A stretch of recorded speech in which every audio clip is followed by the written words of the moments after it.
हमारी पार्टी के लिए ये जगह बेगानी नहीं है। हमारी पार्टी पैदा ही यहां से हुई थी, जंतर मंतर से। तो जैसा कि हमारे पार्टी के नेशनल कन्वीनर और क्रांतिकारी नेता श्री अरविंद केजरीवाल साहब ने कहा कि यह दिन भी देखना था कि मुख्यमंत्री बनने के बाद भी यहां आना पड़ रहा है। हमें अपने अपने सेक्रेटरिएट में होना चाहिए था, हमें अपने अपने ऑफिसेज में होना चाहिए था।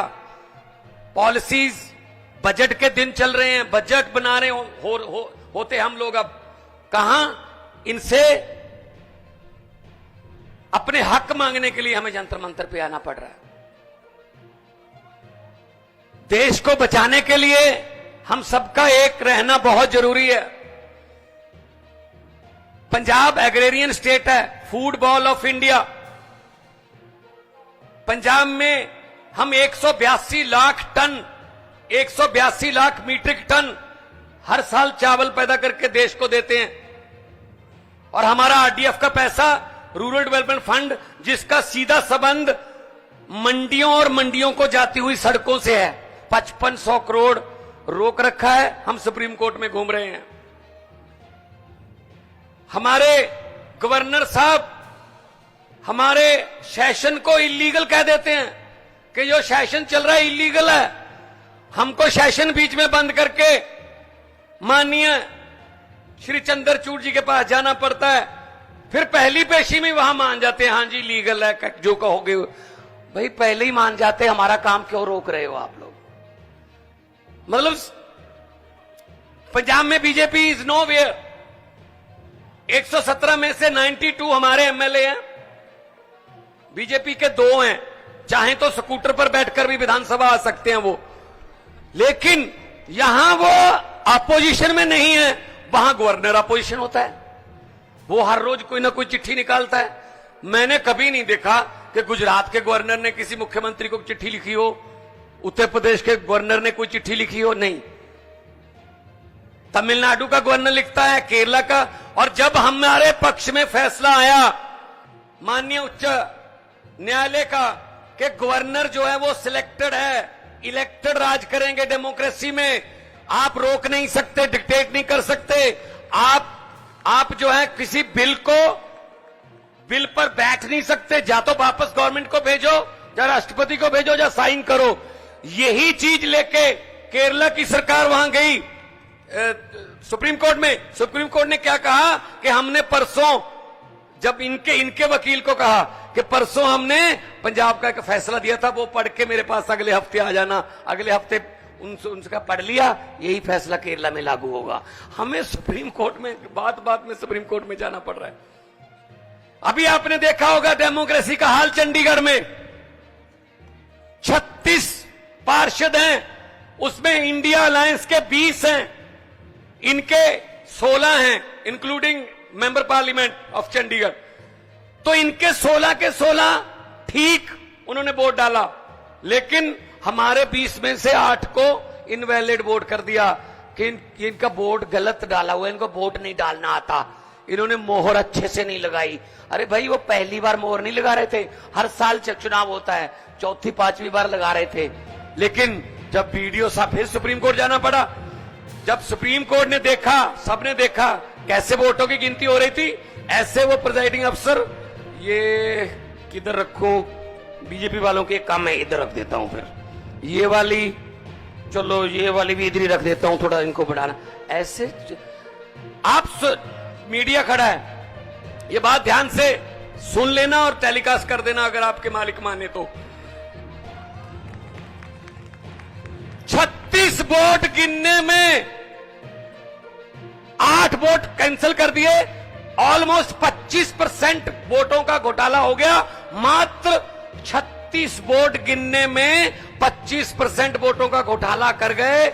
अभी मई जून में 90 करोड़ वोट गिनने हैं। चिंता इस बात की है, उसमें क्या करेंगे जी? 36 वोट नहीं गिन रहे। एक 10 बाई 10 किलोमीटर का शहर है चंडीगढ़, वो हार नहीं सकते, बर्दाश्त नहीं होती हार।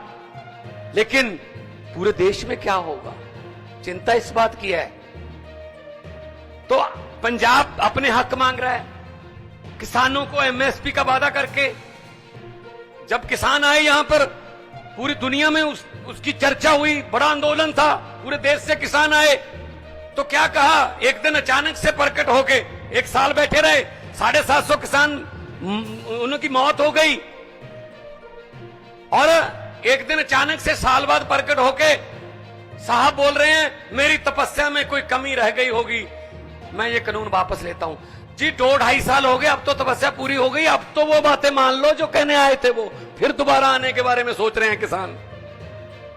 किसी को भी ये ऐसे निकाल के फेंक दो, किसी के भी फंड रोक दो, और कुछ फंड ऐसे हैं जिसमें कहते हैं मोदी की फोटो लगाओ तो हम देंगे। मैंने कहा यार ये क्या, मतलब क्या है ये, मजाक है, फोटो लगाओ। मैंने कहा कितनी देर लगेगी फोटो, अगर मई में बदल गई तो फोटो किसकी लगाओगे फिर। और देखो ये कितना नफरत करते हैं। पंजाब कुर्बानियों का स्टेट है, 90% कुर्बानियां देश की आजादी के लिए पंजाबियों की हैं। आज भी हमारा कोई गांव नहीं होगा पंजाब का, 13,500 गांव हैं, एक भी गांव नहीं होगा जहां किसी न किसी शहीद का बुत ना लगा हो, कोई उसकी याद में गेट ना बना हो, चाहे वो कारगिल की लड़ाई का हो, चाहे आजादी की लड़ाई का, चाहे 65 का, चाहे 71 का, चाहे 62 का, कोई ना कोई शहीद है। और हर तीसरे गांव में कोई ना कोई गुरु चरण, उनके चरण छो प्राप्त धरती है। और पंजाबी वतन प्रस्त हैं, देश के लिए लड़े, और ये क्या कर रहे हैं, सिला क्या दे रहे हैं। हमने 3 झांकियां 26 जनवरी की परेड के लिए दी। एक में भगत सिंह, देश की कुर्बानी, पंजाब की कुर्बानियों का इतिहास, उसका टाइटल था। भगत सिंह, राजगुरु सुखदेव, करतार सिंह सराभा, महाराजा रणजीत सिंह, जलियांवाले बाग का जो कांड हुआ सब था उसमें। दूसरे में माई भागो, first lady Sikh warrior, first my भागो जो लड़ी, बहुत दलेरी से लड़ी। और तीसरा था पंजाब का कल्चर, हमारा जो लंगर की प्रथा, हमारा जो फुलकारियां, हमारा गिद्दा भंगड़ा, तीनों रिजेक्ट कर दी भाई साहब। पंजाब की झांकी नहीं थी 26 जनवरी में। क्या पंजाब आजादी के जश्न 15 अगस्त 26 जनवरी पंजाब के बिना मना लोगे? ये कौन होते हैं भगत सिंह को रिजेक्ट करने वाले? ये कौन होते हैं करतार सिंह सराभा को, लाला लाजपत राय को रिजेक्ट करने वाले? देश के मालिक बन के बैठ गए। देश इनके बाप की जागीर है क्या? हमारे पुरखों ने, हमारे बुजुर्गों ने लड़ाई लड़ी, हमको देश लेके दिया, और ये बैठ गए प्रधानमंत्री की कुर्सी पर बैठ गए। वहां जो भी मुंह में आता है बोल देते हैं। कल तो बड़ी राज्यसभा में फेडरल स्ट्रक्चर की बातें हो रही थी कि मैं जब मुख्यमंत्री होता था मुझे यूपीए तंग करती थी, अब क्या हमें सम्मानित कर रहे हो तुम लोग? अब भी तो तंग ही कर रहे हो। मैंने तो पार्लियामेंट में बोल दिया था, क्योंकि कविता एक ऐसी चीज है, जहां ना पहुंचे रवि वहां पहुंचे कवि। एक तरफ आधे घंटे का भाषण, एक तरफ 3-4 लाइनें बस। मैंने बोल दिया था, मेरे सामने बैठे थे पार्लियामेंट में, जब डी राजा जी, मेरे और बहुत से साथी बैठे हैं जो पार्लियामेंट में अभी भी हैं, तो मैंने बोल दिया, मैंने कहा 15 लाख की रकम लिखता हूं तो कलम रुक जाती है। हर बात पे जुमला चल रहा है ना, 15 लाख की रकम लिखता हूं तो कलम रुक जाती है, काले धन के बारे में सोचता हूं तो स्याही सूख जाती है। मोदी जी हर बात ही जुमला निकली, अब तो यह भी शक है क्या चाय बनानी आती है? शायद वो भी ना आती हो, वो भी जुमला ही होगा। हर बात पे जुमला, कुछ तो सच बोल दो इस देश के लिए, कुछ तो सच बोल दो देश के लिए। तेल बेच दिया, रेल बेच दिया, भेल बेच दिया, एयरपोर्ट बेच दिए।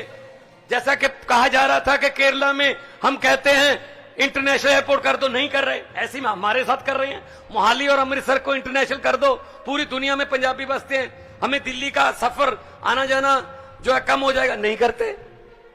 अपने बंदों को दे रखे हैं सारा कुछ। लेकिन हम यहां, जैसा कि अरविंद केजरीवाल साहब कह रहे थे, हम भीख मांगने नहीं आए, हम अपना हक मांगने आए हैं। हमारा जीएसटी का पैसा, हमारा एनएचएम का पैसा, हमारा आरडीएफ का पैसा और स्कीमों का पैसा रोक रखा है। ऐसे ऐसे आप दरियाओं को रोक नहीं सकते। दरिया अपना रास्ता खुद बनाते हैं, दरिया अपना रास्ता खुद बनाते हैं। जब मैंने कहा कि कोई बात नहीं, आप झांकी पंजाब की मत दिखाओ, मैंने 10 सेट बना लिए उसके, पूरे पंजाब में दिखाऊंगा मैंने कहा, और लोगों से पूछूंगा ये रिएक्ट होने वाली हैं? कौन है ये रिएक्ट करने वाले? कोई दफ्तर में बैठे बाबू, उनको क्या पता भगत सिंह की कुर्बानियां क्या थी? भगत सिंह ने लिखा था कि इश्क करना सबका पैदाइशी हक है, इश्क करना सबका पैदाइशी हक है, क्यों ना इस बार वतन की सरजमी को महबूब बना लिया जाए। वो कुर्बानियां करने वाले लोगों को ये रिजेक्ट कर रहे हैं, कौन होते हैं ये? तो जब मैंने कहा कि 26 जनवरी ना दिखाओ, मैं तो पंजाब में दिखाऊंगा, तब से मेरे पास लेटर आ रहे हैं, सर अगली 15 अगस्त, अगली 26 जनवरी, फिर 15 अगस्त, फिर 26 जनवरी, 3 साल की गारंटी लेते हैं कि पंजाब की झांकी इसमें होगी। मैंने कहा 3 साल की गारंटी तो लेते हो, अपने आप की गारंटी लेते हो क्या तुम होगे 15 अगस्त तक? क्या पता कौन डिसीजन लेगा, जैसा कि अरविंद जी ने कहा कौन इधर होगा कौन इधर होगा, ये तो जनता डिसाइड करती है, पब्लिक है, सब जानती है। तो मैं ज्यादा समय नहीं लूंगा, बहुत सीनियर लोग बैठे हैं, बहुत बातें होनी है, मैं तो छोटा हूं, लेकिन हां देश का प्यार दिल में है। और यही कहूंगा, ये अभी जो कर रहे हैं देश में नफरत की राजनीति कर रहे हैं, हम तो स्कूलों की, अस्पतालों की, बिजली की, इंफ्रास्ट्रक्चर की राजनीति करते हैं। मैं तो यही कहूंगा कि लंबे सफर को मीलों में मत बांटिए, लंबे सफर को मीलों में मत बांटिए, कौम को कबीलों में मत बांटिए। एक बहता दरिया है मेरा भारत देश, इसको नदियों और झीलों में मत बांटिए। बहुत बहुत धन्यवाद, बहुत बहुत शुक्रिया जी, जय हिंद।